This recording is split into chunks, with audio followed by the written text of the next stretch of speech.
বিএনপির শাসনামলে আপনারা নিরাপদ ছিলেন, থাকবেন। আমাদের দলের প্রতিষ্ঠাতা শহীদ রাষ্ট্রপতি জিয়াউর রহমান এদেশের সকল ধর্মাবলম্বীদের ধর্মীয় স্বাধীনতা নিশ্চিত করেছেন।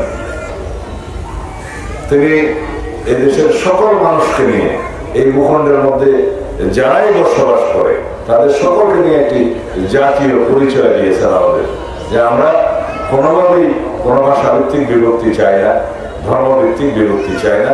আমরা সবাই মিলে বাংলাদেশে এই ভূখণ্ডে যারা আছে, এটা আমাদেরকে একত্রিত করেছে, এই জাতিকে ঐক্যবদ্ধ করেছে।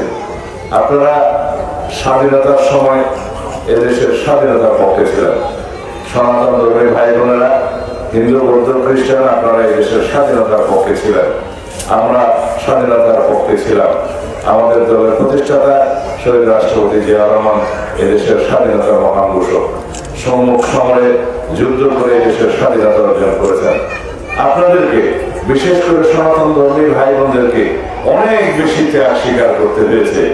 কাদের হাতে? যারা এদেশের স্বাধীনতায় বিশ্বাস করেনি, এদেশের স্বাধীনতা চায়নি, তাদের হাতে। আপনাদের পূর্বপুরুষরা যারা এখনো জীবিত আছেন তারা জানে 1971 সালে কাদের হাতে তারা নির্যাতিত হয়েছিল।